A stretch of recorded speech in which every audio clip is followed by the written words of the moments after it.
duty of a king who desires to protect his subjects. Purport by Manu described herewith the result of seeing a great saintly person. Lord Chaitanya says that one should always try to associate with saintly person because if one establishes a proper association with a saintly person, even for a moment, one attains all perfection. Somehow or other, if one meets a saintly person and achieves his favor, then the entire mission of one's human life is fulfilled. In our personal experience, we have actual proof of this statement of Manu. Once we had the opportunity to meet Vishnupada Sri Srimad Bhaktisiddhanta Saraswati Goswami Maharaj. And on first sight, he requested this humble self to preach his message in the Western countries. There was no preparation for this, but somehow or other, he desired it. And by his grace, we are now engaged in executing his order, which has given us a transcendental occupation and has saved and liberated us from the occupation of material activities. This is actually a fact that if one meets a saintly person, completely engaged in transcendental duties, and achieves his favor, then one's life mission becomes complete. What is not possible to achieve in thousands of years, thousands of lives, can be achieved in one moment if there is an opportunity to meet a saintly person. It is therefore enjoined in Vedic literature that one should always try to associate with saintly persons and try to disassociate oneself from the common man, because by one word of a saintly person, one can be liberated from material entanglement. A saintly person has the power, because of his spiritual advancement, to give immediate liberation to the conditioned soul. Here, Manu admits that all his doubts are now over because Kardama has very kindly described the different duties of individual souls. Srila Prabhupada Ki Jai. Hare Krishna, Krishna Krishna, Hare Hare. Hare Rama, Rama Rama, Hare Hare. So, this is Canto 3, Chapter 22, verse number 5. And it says again, now I have resolved all my doubts simply by meeting you. For your lordship has very kindly and clearly explained the duty of a king who desires to protect his subjects. Well, this is what happens when one meets a bona fide spiritual master. One's doubts are all dispelled, and this clears the path of full-time engagement in devotional service. This happened whenever devotees met Srila Prabhupada, even though they were not devotees, but by meeting Srila Prabhupada, they almost instantly became devotees, dropped everything else they were doing, and took up full-time Krishna consciousness. And that happened to many, many devotees. It happened to me. Whatever I was doing, I stopped doing it. Whatever plans I have, I gave them up. And I decided to only engage in devotional service to help Srila Prabhupada in his mission to establish Krishna consciousness in the Western world. Was that a difficult decision to make? No, it wasn't. Why? Because I had full faith in Srila Prabhupada. If I had doubts about Srila Prabhupada, it would have been much more difficult to make such a decision. But once I heard about him, I became convinced that he was a pure devotee of Krishna and that I was willing to give up everything else I was doing and just engage on preaching and helping to spread the Krishna consciousness movement. I'm not the only one that felt like that. There were many, many devotees that joined, gave up everything else they were doing, and just followed Krishna Prabhupada's instructions. And because of that, the Hare Krishna movement spread very dynamically in a very short time all around the world. It was mainly because of Prabhupada's purity and humility and his ability to answer all the questions that devotees had about what is the purpose of life, who is the Supreme Personality of Godhead, how can one have a spiritual life in the material world, and so forth.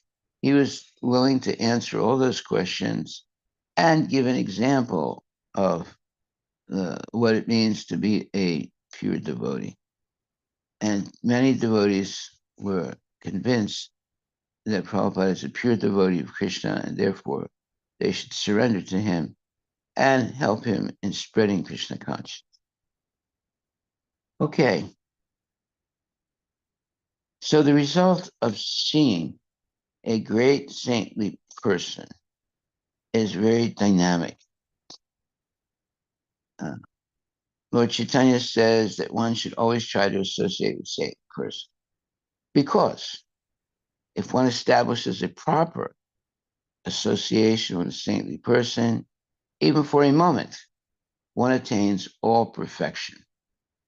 Somehow or other, if one meets a saintly person and achieves his favor, then the entire mission of one's human life is fulfilled. In our personal experience, we have an actual proof of the statement of Manu.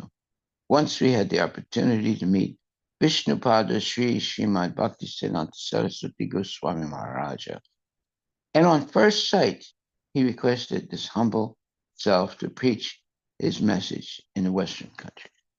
There was no preparation for this, but somehow or other, he desired it, and by his grace, we are now engaged in executing his order, which has given us a transcendental occupation and has saved and liberated us from the occupation of material activities. Well, see, that's a very important statement Prabhupada is making there. How, by meeting Bhaktisiddhanta Saraswati Thakur, he gave up all mundane activities and assumed or took up transcendental occupation and has saved and liberated us from the occupation of material activities. What are those occupational? What is the occupation of material activities? That is eating, sleeping, mating, and defending. Those are mundane occupational duties to maintain yourself and your family and so forth. So, does it mean we don't do those things? No. But now, everything is directed toward pleasing Krishna, whereas before, everything was directed pleasing oneself. So there's a wide difference. There's a very, very big difference between Krishna consciousness and material consciousness. And it says here, it is actually a fact that if one meets a saintly person completely engaged in transcendental duties and achieves his favor, then one's life mission becomes complete. I mean, what does that mean? It means that you completely engage in devotional service. What is not possible to achieve in thousands of lives can be achieved in one moment if there is an opportunity to meet a saintly person. Very important statement, and it's true. In one moment, you can become a devotee by meeting a genuine saintly person who is a pure devotee. It is therefore enjoined in Vedic literature that one should always try to associate with saintly persons and try to disassociate oneself from the common man, because by one word of a saintly person, one can be liberated from material entanglement. A saintly person has the power, because of his spiritual advancement, to give immediate liberation to the conditioned soul. Here, Manu admits that all his doubts are now over because Kardama has very kindly described the different duties of individual souls.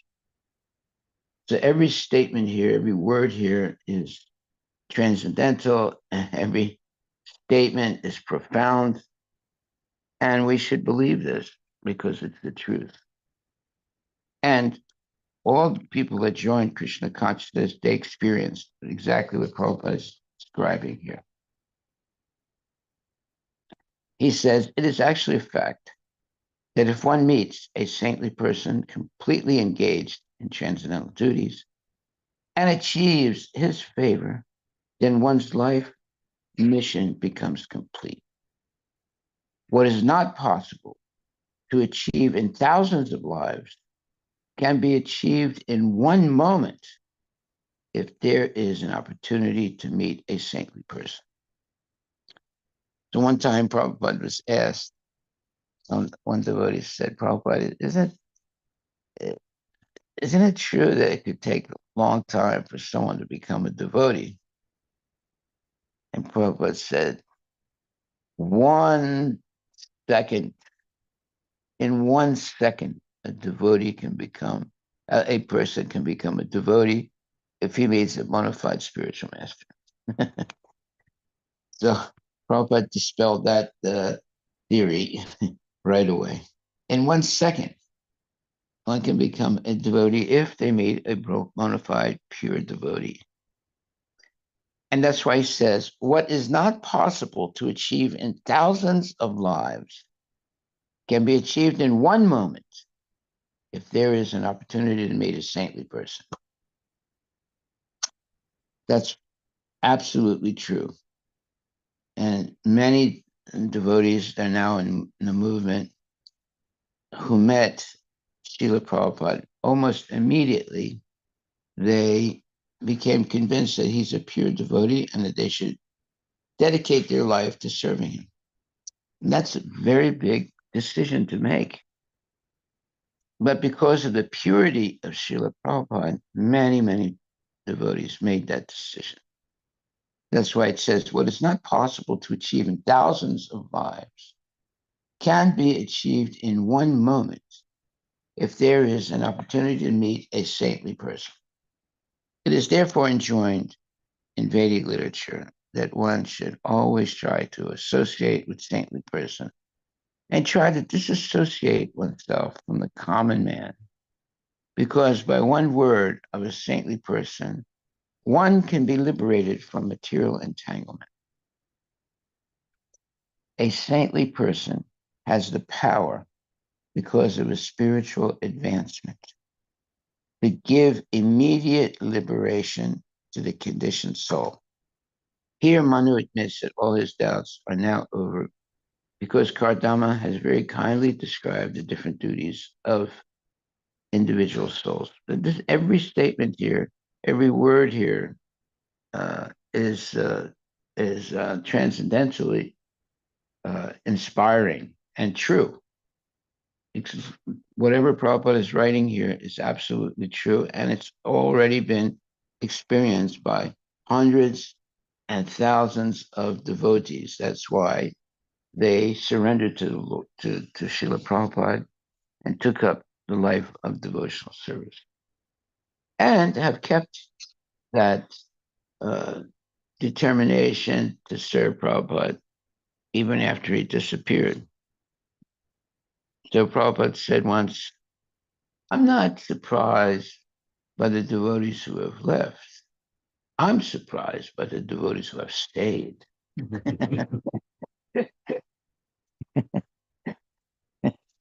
Yeah, because even in the presence of Prabhupada, some devotees left the movement. Then some of them came back, and then there were some that never came back. But most of them did come back after some time. But his statement is very profound. He said, "I'm not surprised by the ones that have left. I'm surprised by the ones that have stayed." So we should all stay in Krishna consciousness and surprise Prabhupada.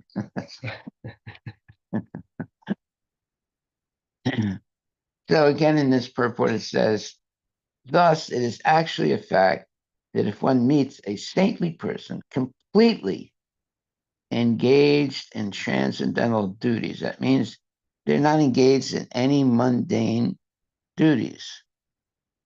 They're always engaged in Krishna conscious activities and achieves his favor. In other words, when you please the devotee, then you can achieve his favor.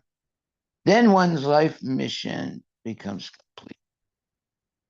I remember one time I was Prabhupada's chauffeur. I was driving him around. He had just arrived on an airplane, and then he got into the car with me, and it was just myself and Prabhupada. And as soon as he sat down, he gave me a pat on my back, my head, and smiled. And then we took off. We had to go back to the temple from the airport. Mhm. And at first, I got lost, right? Because I was so, overwhelmed by being with Prabhupada. We were alone, just me and myself. But then somehow or other, by Krishna's mercy, I was praying to Krishna, please let me find the right way. And traffic goes really fast, outside of when you leave the airport. And if you make a wrong turn, Yeah. you could really be, Yeah, you will end up in a completely different direction. Yeah, exactly. Well, I did make one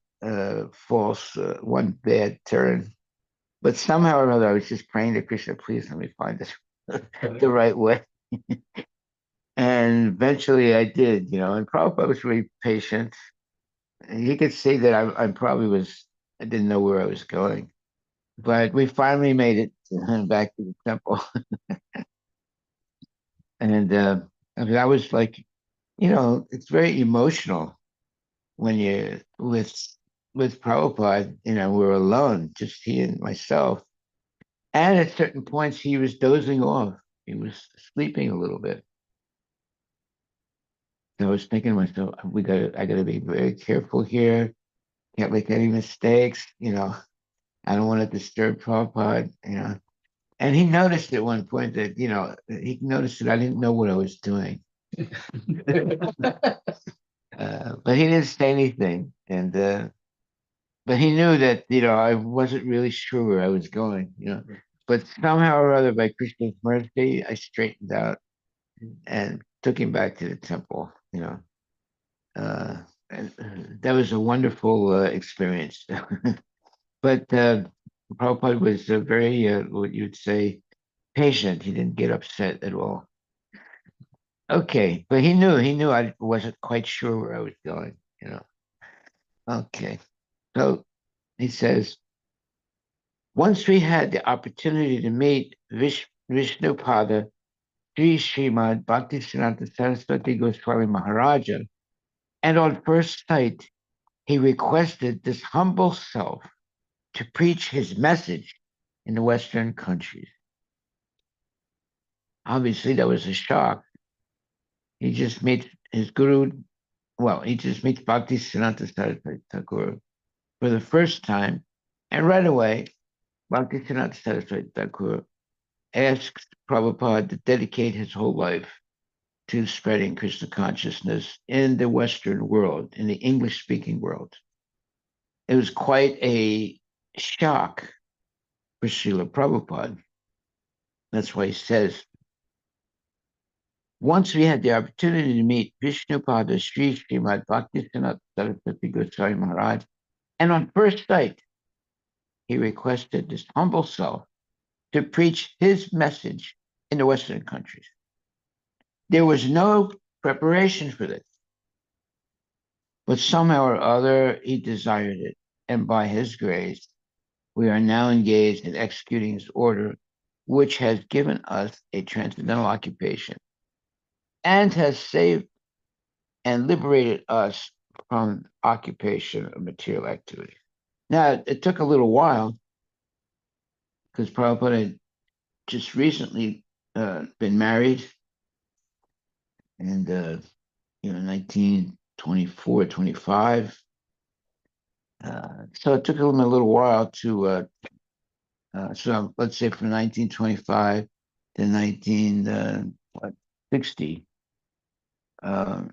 he was always thinking of his guru, but he hadn't quite yet freed himself from married life. But then it happened. He started having dreams of Bhaktisiddhanta Saraswati Thakur asking him to give everything up and surrender to Krishna and preach. And after some time and after the recurrent dream, he finally was had the let's say determination to do it. And this is, he first met his Guru Dev in 1922, but by 65, he decided, okay, now I'm going to completely surrender and just preach Krishna consciousness. Okay, so sometimes it might take a little bit of time to do the right thing, but thank God Prabhupada did do the right thing and pleased his guru and Krishna, and was received the benediction of Krishna to spread this movement all over the world. So he says, once we had the opportunity to meet Vishnupada Sri Srimad Bhaktisiddhanta Saraswati Goswami Maharaj, and on first sight he requested this humble self to preach his message in the Western countries. There was no preparation for this, but somehow or other he desired it, and by his grace we are now engaged in executing his order, which has given us a transcendental occupation and has saved and liberated us from the occupation of material activities. Now, I would say all devotees who joined ISKCON had the same, let's say, experience. That somehow or other, by meeting Prabhupada, uh, they were given transcendental occupation, which saved them and liberated them from the occupation of mundane activities. Thus, it is actually a fact that if one meets a saintly person completely engaged in transcendental duties and achieves his favor, then one's life mission becomes complete. So it was definitely a recurring reality that when devotees, when people met Srila Prabhupada, maybe not everyone, but many, uh, they they wanted to help Prabhupada spread the movement by hearing him speak and just seeing him and seeing a person had complete faith in Krishna and was risking everything because he was, an elderly gentleman, 70 plus years. And at first he hardly had any money, but yet he was so determined to spread the movement that because of Prabhupada's, let's say, faith in Krishna, absolute faith in Krishna and his spiritual master, devotees joined.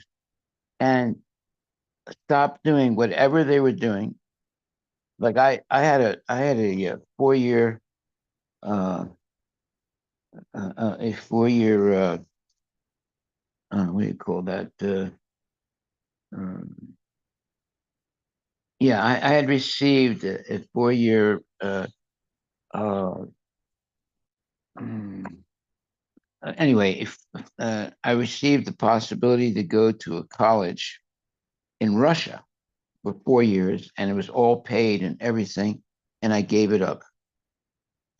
So to join the movement, I was right on the brink of going to Russia after applying and waiting to get the permission and winning a scholarship. That's the thing. I had a 4 year scholarship, right? This is after I graduated high school and everything. And I worked really hard to get that scholarship. And I met the devotees, and all of a sudden I gave it up and joined the movement and didn't do that. And I'm glad I did that. And because of that, I was able to meet Prabhupada almost instantly after I made that decision.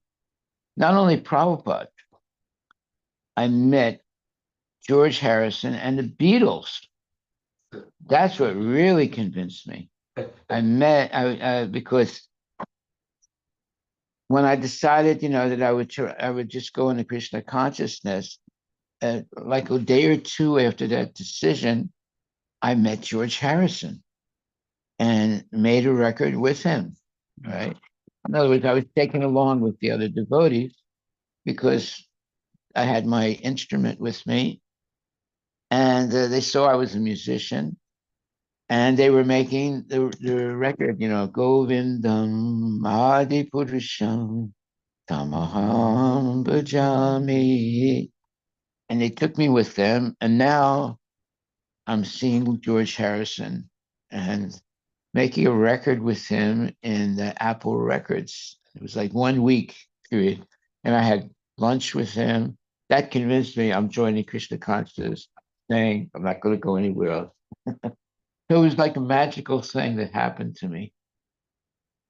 I went from living on the street to meeting one of the most famous people in the whole world at that time and making a record with him. And he sat down with me actually for about 10 minutes, asked me if I could play this or that, and showed me. And then I replicated what he asked me to play on my instrument.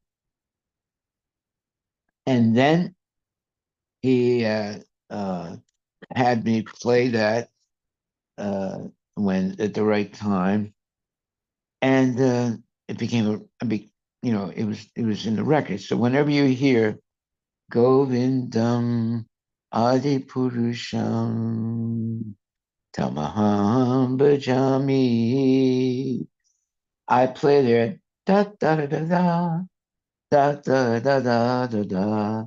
That's me playing. If you carefully listen, uh, I was on that record, and uh, and then George Harrison had shown me, he said, "Can you play this?" And he played something on his guitar, and I was not quite able to play what he did, so he changed it to a little bit, and then I was able to play it, and then he recorded it and its song. He put it into his record. He was like a genius. So I spent 1 week with him and the other devotees, of course, making his record. And he was like a genius, a musical genius. And I was able to have lunch with him several times. And he was a very, very nice person, very, very, friendly, and a fantastic musician, really a genius in music. And I spent 1 week with him, and of course with the devotees, making that record, Haribol. And that was like the first time I met the devotees. They saw I was a musician. I had my instrument with me. And right away they said, "Come with us." And now I met with George Harrison. Like the second day I was associating with devotees. That convinced me I'm not leaving. This is like unbelievable, you know. And that was when George Harrison and the Beatles were at their peak of fame. Okay. Uh,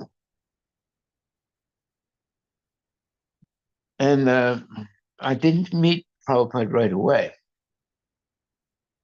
but by associating with the devotees, and these were like some of the first devotees that joined the movement and helped Prabhupada spread it, you know, like Jamuna Devi, and her husband Mukunda, and not no, Jamuna Devi's husband was what's his name? Anyway, there was Mukunda also, and oh, and I'm forgetting some names right now, but it'll come back to me. So anyway, they took me right away because they saw I was a musician and they were beginning to make this record with George Harrison. And overnight, I meet George Harrison, have lunch with him, and talk to him, and I'm in Apple Records also. I went to their company to make the record, you know, Govindam Adipurusha. It was just like a miracle, and it convinced me that I should be Krishna conscious. Because the Beatles were at their peak at that moment. That was like 1960s, and out of nowhere, I meet these devotees, and then the next day, I meet George Harrison. So I couldn't believe it. It was overwhelming. And then we go to the Apple Records, and at one point, he sits down with me and says, "Can you play this riff uh, on your instrument?" And at first, I was not quite able to do it correctly, so he did something else on his guitar, and I was able to do it. And then right away, he, uh, uh, you know, got into, we were in the studio, and then he started playing, the music, and then he signaled to me, and then I played what he wanted me to play, and the whole thing was transcendental. It was just amazing. It was hard for me to believe this was all happening. Okay, so thus it is actually a fact that if one meets a saintly person completely engaged in transcendental duties and achieves his favor, then one's life mission becomes complete. What is not possible to achieve in thousands of lives can be achieved in one moment if there is an opportunity to meet a saintly person. It is therefore enjoined in Vedic literature that one should always try to associate with saintly persons and try to disassociate oneself from the common man, because by one word of a saintly person, one can be liberated from material entanglement. Now, look, I really experienced that myself, and many, many other devotees also experienced that. A saintly person has the power, because of his spiritual advancement, to give immediate liberation to the conditioned soul. Here, Manu admits that all his doubts are now over because Kardama has very kindly described the different duties of individual souls. So, what every word here is true, and I attest to it myself because I experienced it. I went from living in the street to uh, becoming a devotee and meeting Srila Prabhupada almost immediately. And then George Harrison also. That's what really convinced me, and then right away after that, I did meet Srila Prabhupada, and that really, was the last step right there to being completely convinced to stay in Krishna consciousness the rest of my life. And I made a vow at that to myself that if I would ever leave the movement, I would commit suicide. Fortunately, I haven't left the movement, so I'm still around anymore. Okay. Yeah. So I'm still around, it's the 1960s, and now is what, 24? Yes. Right. So I've been around all that time. I never left the movement. Okay, yes. Now, you had mentioned you didn't meet Prabhupada, but you had full fight to give Yes. up your scholarship. By associating with the devotees, yeah. I realized that, Prabhupada is someone very, very special, and that I should be willing to give up everything. Now I had a 4 year scholarship to go to the Soviet Union and study. I gave it up, you know, and I gave up, all the nonsense things I was doing and joined the movement. And it was hard. It was hard at first. First of all, I didn't really like the devotees I was associated with. Right? Although they were pure devotees, they, helped me become a devotee. But then, my, let's say, hesitation was completely eliminated when all of a sudden I meet George Harrison, you know, and he was a very nice person, very, very gentlemanly, and a fantastic musician. And that convinced me right there, I'm staying, I'm not going to leave anymore. I was thinking of leaving, but that convinced me to stay. And then by my association also by with the Tamal Krishna Maharaj, uh, he was one of the most, let's say, dynamic people I ever met in my life. And he was a real trainer of devotees. At first, I didn't like him because he was so strict. But then he and I became really good friends, and I didn't mind his strictness. And then he he could say I was a musician, so he asked me to play the mridanga, and we began the first street Sankirtan in Paris. I remember that day, and it was the first time that there was any Sankirtan in Paris. You know, so, and he was standing next to me. He said, "Look, you play this mridanga. I know you're a musician, and you sing." So that's what I did. And then Harinam Sankirtan started in Paris. Hare Krishna. So this was all transcendental experiences.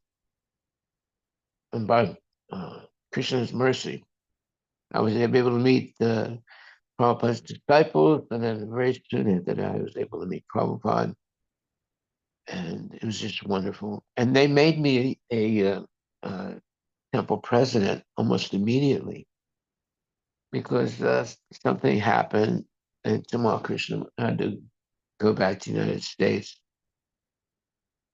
And then he told me just one day, like after being with him for a week, he gets this telegram from Prabhupada, and he says that you have to come immediately to Los Angeles. And he calls me and he tells me I'm leaving. I said, "What? You can't leave. We just started this thing. It was like after like 7 days of being with him. He says, "You're the temple president." And I said, "Look, I don't know how to be the temple president. I just joined." He said, "No, no, you're the temple president. You just go out on Sankirtan every day." And that was it. He left. Oh, great. That must be very shocking. Oh, it was Very. shocking. I didn't know, what to do. But then we just went out. There were about five of us, and we just went out every day and did Sankirtan. We didn't have any money. We didn't have a permanent place to stay. You know. So in the beginning, for some days, we were living out in the streets. Uh, but we didn't care. I mean, we were completely in a different, spiritual mood, and we just all we did was Sankirtan every day, sometimes 16 hours a day. We were just doing Sankirtan, and we became famous. and we started to meet famous people like uh, uh, Catherine Deneuve. Catherine Deneuve was like Elizabeth Taylor of France, very famous, most famous actress in France, and we met her, and then people around her also. It was just amazing. Um, why? Because we were going on Sankirtan every day, and people were seeing us and hearing us, and they were just amazed. You know, we'd be chanting here, chanting there, all over the city of Paris. Tamal Krishna Goswami Maharaj, he taught us to go to every part of Paris, no matter whether there are people there or not. When I say people there or not, most people are just in their houses; they're not walking down to the street. So we would go on these streets that were empty, but the people would hear us from their apartments, and you know, there was very curious. They didn't know who we were. We were chanting out loud. We would chant really loudly and play the mridanga and everything. But little by little, we became very famous by doing that. And then one day, we were going down the street. Uh, Tamal Krishna Maharaj had a map of Paris, and there's what you call the different parts of Paris, the arrondissement of Paris. So there are like I don't know, like 8 or 10 parts of the city of Paris, and he had this map of Paris, and he mapped out uh, the days that we would go from to one part of Paris, then another part of Paris, and another part of Paris. And so he was a very methodical person, and that's what we did. We just followed, the map that he gave us, and we became famous. And uh, then because of that, we were able to meet all these like movie stars and very famous people just because they would hear us and see us. And we went to every asset, every different part of Paris. So Wednesday we're in one part, and Thursday we're in another part, right? So we became known, and because of that, we got into making movies. People, would ask us. First of all, they were asking us to come into their business, their shops, to sing in the shop, and then later on, it was to uh, be a part of a movie.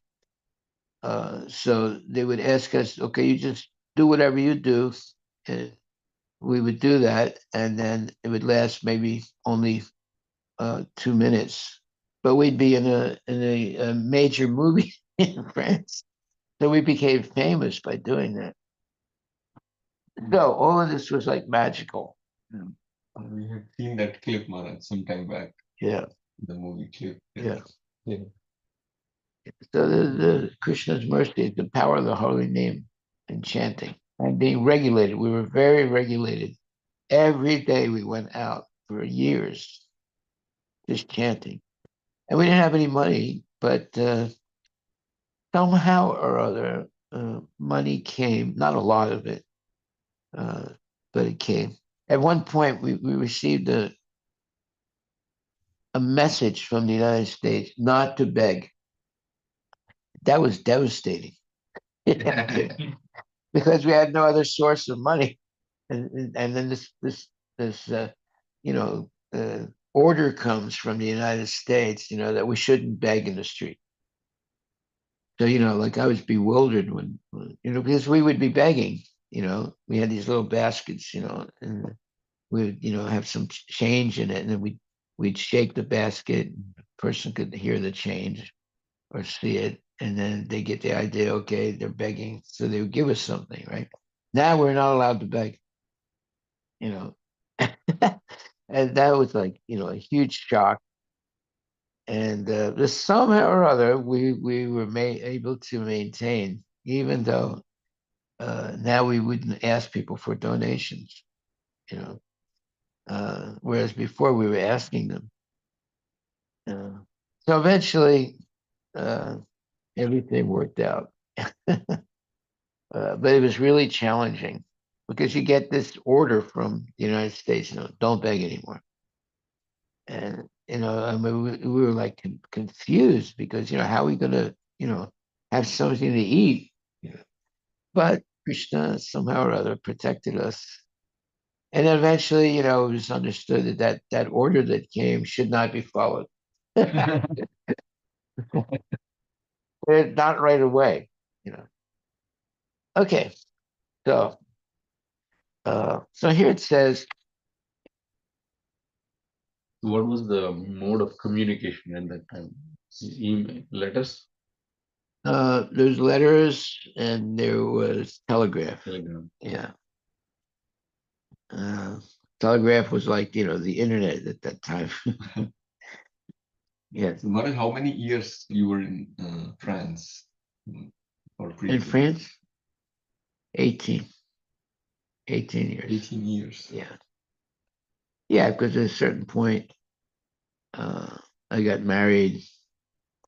And then when I got married, uh, I had to get a job. So I started a business. And the business became very popular and very, very successful. And now I went from being a brahmachari to being a grihasta. And as a grihasta, I became really, rich. I started this business and it took off. It was like magic.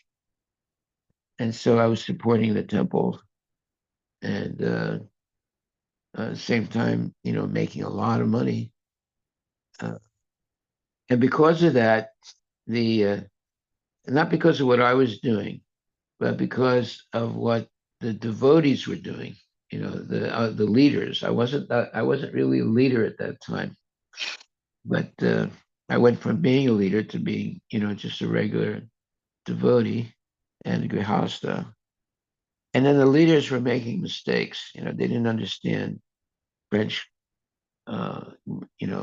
culture, and they were making a lot of mistakes. And then we were really hated by some French people, you know, because we were making so many devotees. And then they started militating against us and got the help of the French government. And the government was making it really hard for us to do anything. And then and the government thought that we were the movement was actually being funded by me, right? It wasn't actually true.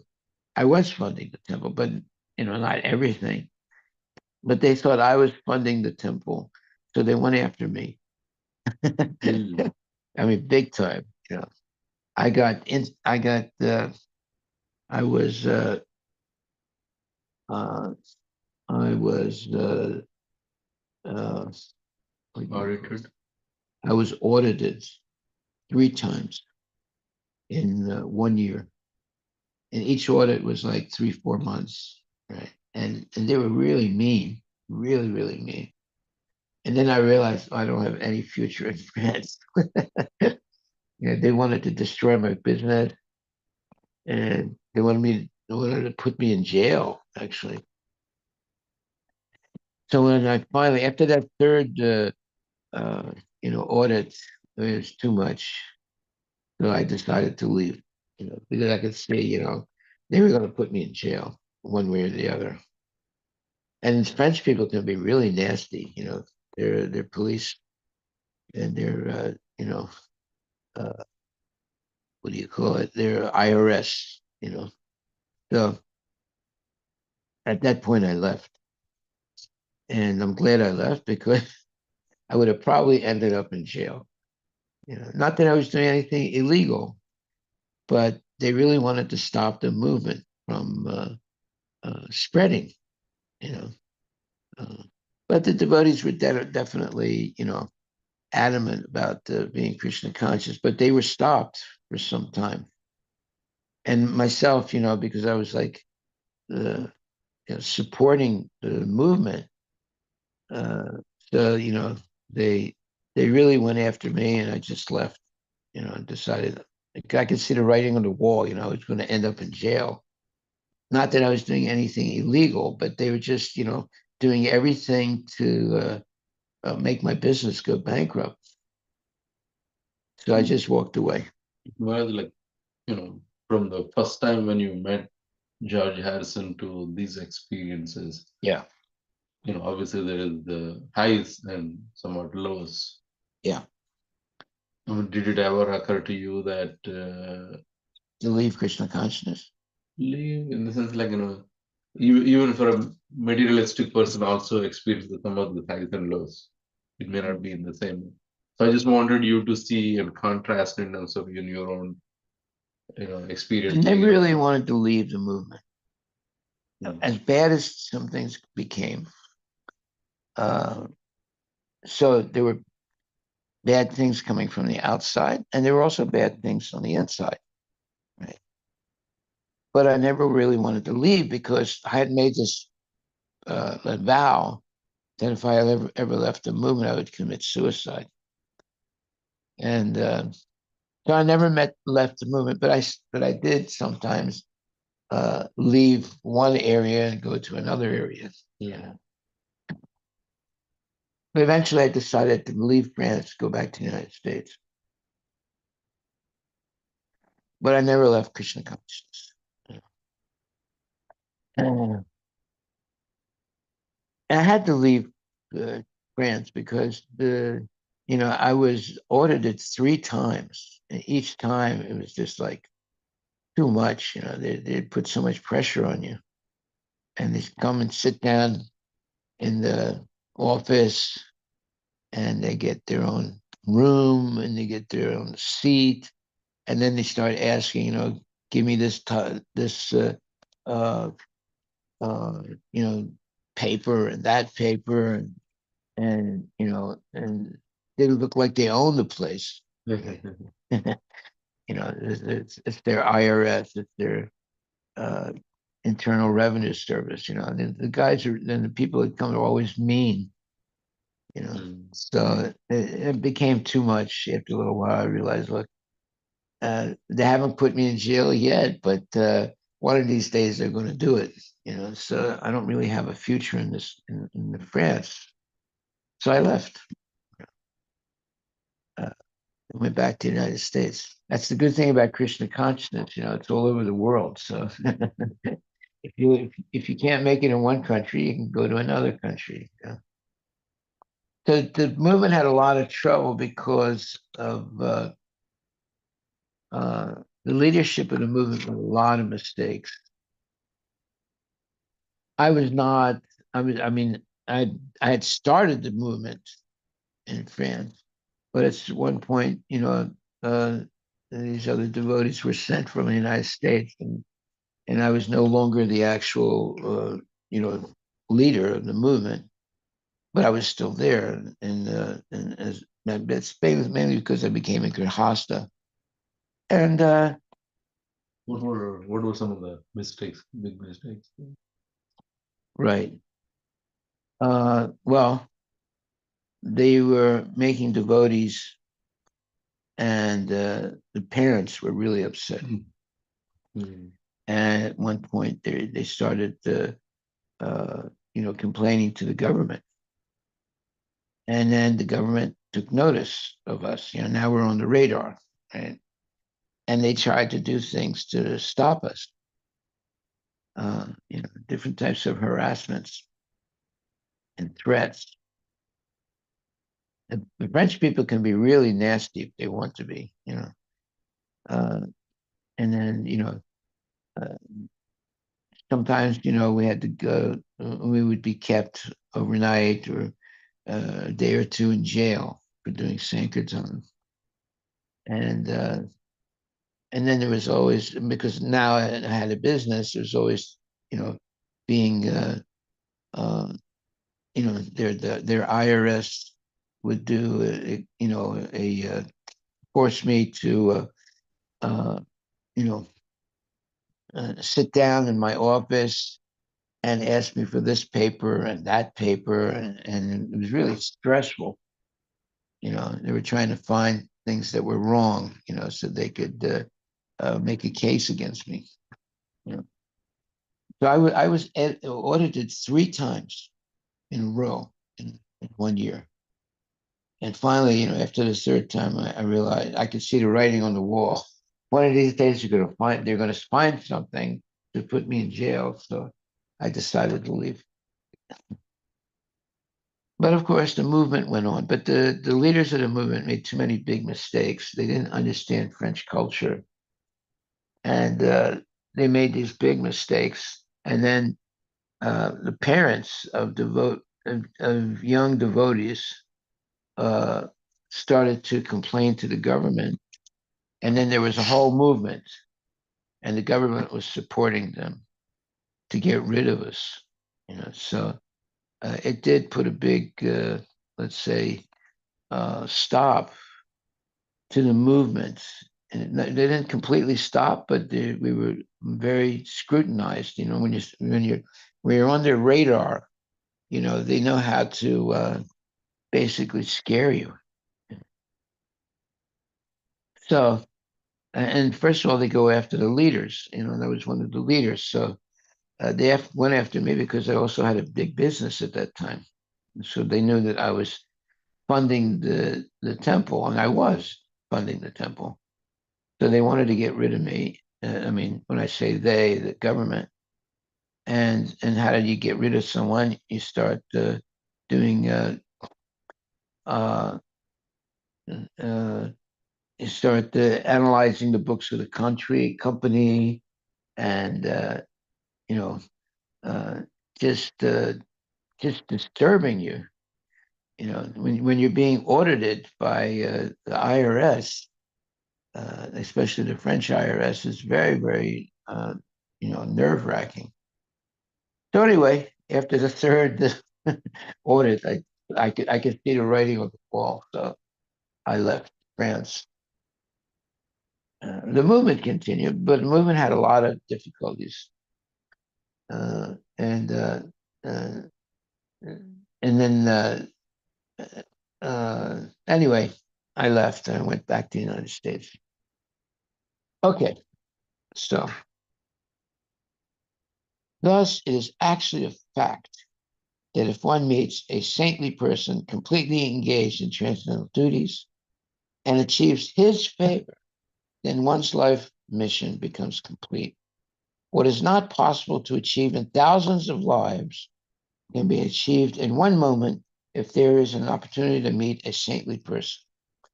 It is therefore enjoined in Vedic literature that one should always try to associate with saintly persons and try to disassociate oneself from the common man, because by one word of a saintly person, one can be liberated from material entanglement. A saintly person has the power, because of his spiritual advancement, to give immediate liberation to the conditioned soul. That is absolutely true, this statement. Okay. All goes to Srila Prabhupada. Are there any questions?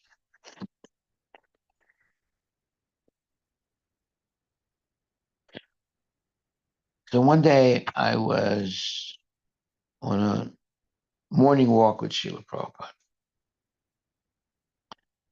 And I said to Srila Prabhupada, I think I can maintain the temple because I'm starting a business. And I was a brahmachari at that time. And he stopped me and he looked at me and said, your business is to preach. Let one of the grihastas start a business.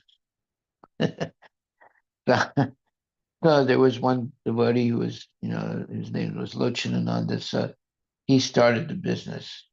And I was a brahmachari, so I stayed as a brahmachari and, going on Sankirtan and preaching. But eventually, I got married. So now I could become, I could do some business to maintain myself. I couldn't live in the temple anymore. At the same time, maintain the temple. So, but Prabhupada gave me that order. He said, "You are a brahmachari. Your business is preaching. Some grihasta can become a businessman and make money." So, I followed that until later. I mean, that was on a morning walk with Srila Prabhupada. When I told him I think I can make a lot of money to maintain the temple in this way and start this business. And he said, "You are grihasta. Your business is preaching. Do not do this." And one of the grihastas can do this. Okay. All glories to Srila Prabhupada.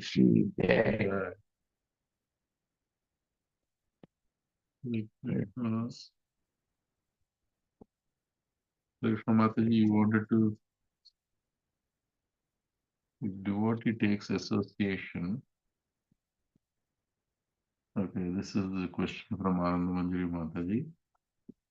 If the devotee takes association of elevated devotees, who and how will the unfortunate souls get Krishna's mercy? Who will guide them if everyone wants to take the association of good devotees? Not quite understanding what the What does it question mean? is. Who will guide them? Who will guide them if everyone wants to take the association of?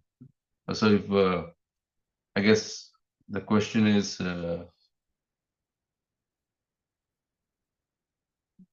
devotee takes association of elevated devotee. Maybe Mataji, the question is not 100% clear to me. Or maybe the devotee takes the association of elevated devotees. Who and how will the unfortunate souls get Krishna's mercy? It's by taking association of devotees. Oh, so you can unmute. Yeah, so through that devotees association, you will get the mercy of Krishna. Right. Yeah. The devotees are the representatives of Prabhupada and Krishna. Yeah. If you associate with good devotees, you'll become a devotee. Yeah, one line that is amazing here is because Prabhupada, I mean, in the end, we all have to do some occupation. But here, Prabhupada says, because he is now executing the order of his spiritual master, it has given him a transcendental occupation.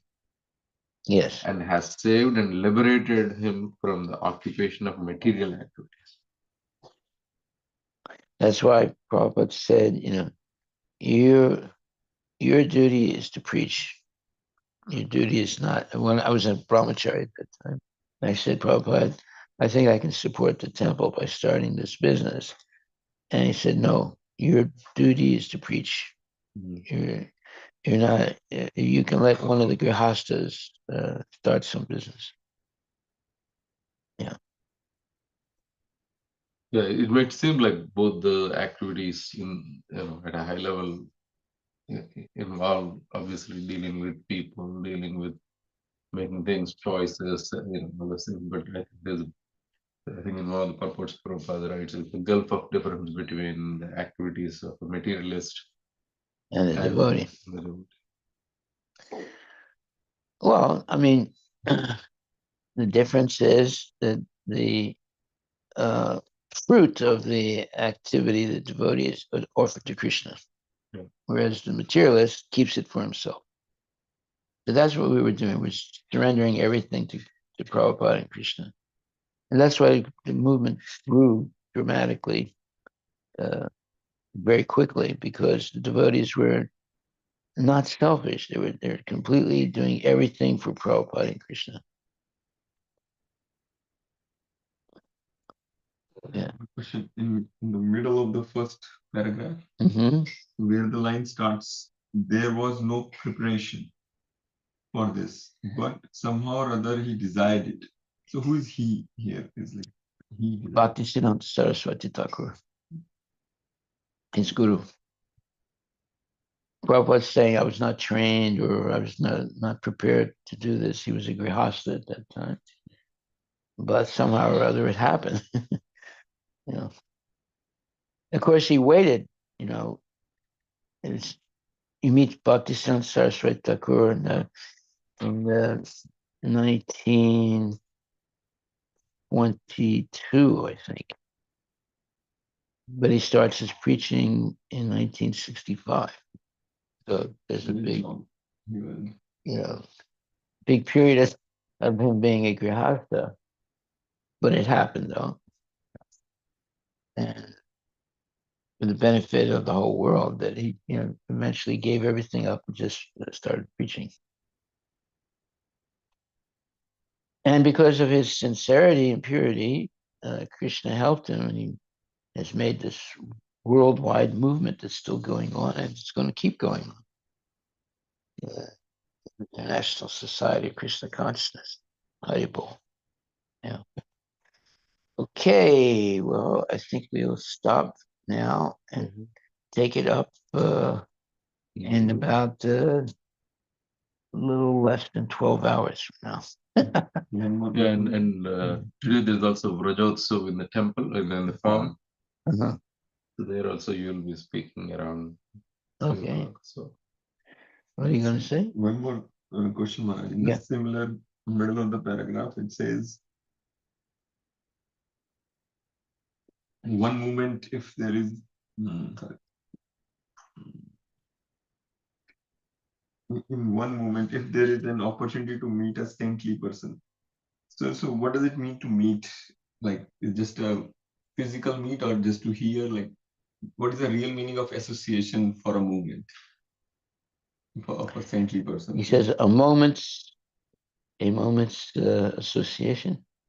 It says when it is not possible to achieve in thousands of lives, can be achieved in one moment if there is an opportunity to meet a saintly person. Yeah. Okay. So meet means, I'm trying to understand. Meet means to hear the saintly person. No, actually meet them. Just like I met Prabhupada, right? Because before meeting itself, you were... Well, before meeting, I was convinced that Prabhupada's pure devotee, and I joined the movement. That's just by hearing and associating with the devotees. But then I did meet him, and then I was convinced I made the right decision. Right. I mean, you meet a person, you can meet a person by hearing, right? So there were no when I joined, there were no like records or things like that of Prabhupada. We were just hearing about Prabhupada from the devotees. And then we didn't meet him at first. I joined without meeting him. But then after like a year and a half, 2 years, I did actually meet Prabhupada. And at that point, I realized I made the right decision. Yeah. Thank you. Haribol. Now, when I did first join, I didn't really like the devotees that much, but I could see there was something. I mean, the Prabhupada was different, than he was like, a pure devotee. So I could see that or understand that, even by associating with the devotees. And of course, by hearing lectures. And eventually there was one book. It was the edited Bhagavad Gita, So I had a book bag, and I always carried the Bhagavad Gita with me. In fact, I would sleep with it. And every day, that was it. It was not the big Bhagavad Gita like that. It was a small Bhagavad Gita, the Macmillan, what do you call it? The first edition of the Bhagavad Gita, but it was a cut down decision. Cut down version. We didn't have everything in it. And that was my book. And then I stopped reading all other books, and I would just read that every day. Every moment I had a spare moment, I would just read the Bhagavad Gita as it is by Srila Prabhupada. Later on, we got the full edition. This was the how do you call it, edited decision, or the small a small decision. Yeah, small edition of it. Later on, they printed the whole, Bhagavad Gita. But that was enough to make me a devotee. Yeah.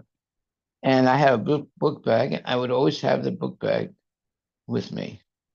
And every time I had a spare moment, I would read from the Bhagavad Gita. And the main thing was doing Sankirtan, sometimes 16 hours a day. And it's very powerful if you do that. People see you every day out in the streets. It can be raining, it can be snowing, but you're out in the streets, you're chanting all the time. And that really catches the attention of the people. Haribol.